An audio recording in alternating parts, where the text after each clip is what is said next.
Hello student, আজকে আমি এনেছি ক্লাস 8-এর আঞ্চলিক শক্তির উত্থান মানে হিস্ট্রি সেকেন্ড চ্যাপ্টার থেকে কিছু 2 মার্কস আর 3 মার্কসের কোয়েশ্চেন। দেখো, তোমরা এটাকে দুভাবে ইউজ করতে পারো, 2 মার্কস অথবা 3 মার্কস। ফার্স্ট কোয়েশ্চেন, পলাশীর লুণ্ঠন বলতে কি বোঝো? পলাশীর লুণ্ঠন বলতে কি বোঝো? দেখো, পলাশীর যুদ্ধের পরবর্তীকালে মির্জাফর ইংরেজদের হাতের পুতুল সম্রাটে পরিণত হয়। অর্থাৎ মির্জাফর নামেই একজন সম্রাট ছিলেন, কিন্তু তার প্রকৃত কোনো ক্ষমতা ছিল না। তাই যুদ্ধ পরবর্তী সময় বাংলা, বিহার, উড়িষ্যা থেকে প্রচুর পরিমাণে সম্পদ ব্রিটিশ কর্মকর্তাগণ সংগ্রহ করেন এবং প্রচুর অর্থ সম্পদ লুট করেন। এছাড়া রাজস্ব ব্যবস্থার মাধ্যমে কৃষকদের কাছ থেকে বিশাল পরিমাণ অর্থ শোষণ করে ইংল্যান্ডে প্রেরণ করে। ভারত থেকে ইংল্যান্ডের অর্থ সম্পদ সরবরাহের ঘটনাই পলাশীর লুণ্ঠন নামে পরিচিত। এর দ্বারা বাংলার অর্থনীতি দুর্বল হয়ে পড়ে। ওকে, নেক্সট দেখো, সত্যবিলোপ নীতি কি? সত্যবিলোপ নীতির মূল প্রবক্তা ছিলেন, মানে যে প্রবর্তন করেন, লর্ড ডালহৌসি। 1848 সালে লর্ড ডালহৌসি সত্যবিলোপ নীতি প্রবর্তন করেন। এই নীতির মাধ্যমে তিনি বলেন, ব্রিটিশ সাম্রাজ্যে যেই শাসকের কোনো পুত্র সন্তান থাকবে না বা কোনো উত্তরাধিকার থাকবে না, সেই শাসকের মৃত্যুর পর ওই রাজ্য ব্রিটিশ সাম্রাজ্যের অন্তর্ভুক্ত হবে। এক্ষেত্রে কোনো রাজার দত্তক নেওয়া সন্তানকে উত্তরাধিকার দেওয়া হবে না। ভারতের বিভিন্ন রাজ্য যেমন সাতারা, নাগপুর, ঝাঁসি এই নীতির দ্বারা ব্রিটিশ শাসনের অন্তর্ভুক্ত হয়।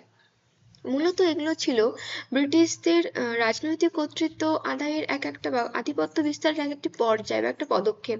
সত্যবিলোপ নীতি, অধীনতামূলক মিত্রতা নীতি, এগুলো সবই ছিল তাদের একটা করে পদক্ষেপ, যার দ্বারা তারা ভারতে রাজনৈতিকভাবে রাজনীতিতে আরো দৃঢ়ভাবে আধিপত্য প্রতিষ্ঠা করতে পারে।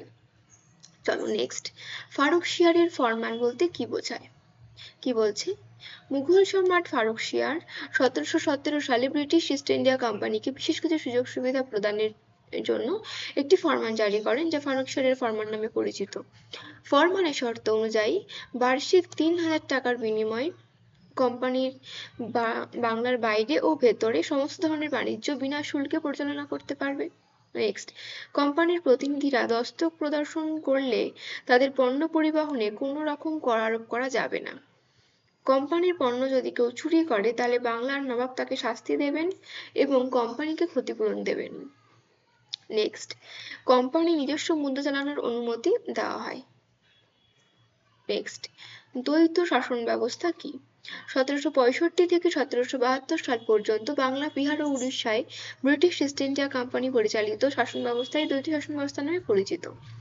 আচ্ছা, এইখানে নামে পরিচিতটা দুবার হয়ে গেছে, তোমরা এটাকে স্কিপ করবে। দ্বৈত শাসন ব্যবস্থার প্রবর্তক ছিলেন লর্ড ক্লাইভ।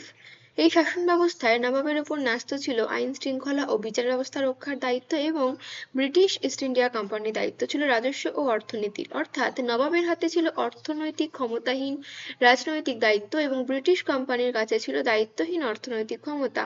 বাংলার এই শাসন ব্যবস্থাকে দ্বৈত শাসন ব্যবস্থা বা ডুয়েল সিস্টেম অফ অ্যাডমিনিস্ট্রেশন বলা হয়ে থাকে। চলো, এর মাধ্যমে বোঝা যাচ্ছে যে সম্রাট একেবারেই পুতুল সম্রাটে পরিণত হয়। তার কোম্পানির উপর কিছু বলারও ছিল না, কোম্পানি যা বলতো তাকে তাই শুনতে হতো। একজন নামেই একজন সম্রাট ছিলেন, কিন্তু তার কোনো রকম কোনো রাজনৈতিক ক্ষমতা ছিল না বা অর্থনৈতিক ক্ষমতা ছিল না। চলো নেক্সট প্রশ্ন, 76-এর মন্বন্তর টিকা লেখো। 1770 সালে বাংলায় ঘটে যাওয়া এক ভয়াবহ দুর্ভিক্ষ ছিল 76-এর মন্বন্তর। বাংলায় 1176 বঙ্গাব্দে ঘটনাটি ঘটে বলে একে 76-এর মন্বন্তর বলে। এই মন্বন্তরের পশ্চাতে যে কারণ ছিল সেগুলি হলো প্রবল খরা, যার ফলে ফসল উৎপাদন কমে যায়, খাদ্যের সংকট সৃষ্টি হয়। এছাড়া কোম্পানির কৃষকদের ওপর অত্যাধিকারে কর আরোপ এবং দ্বৈত শাসন ব্যবস্থা এই সংকটকে আরো তীব্র করে তোলে। এখানে আরো, এটা তোমরা স্কিপ করবে, আরো তীব্র করে, এটা হবে আরো।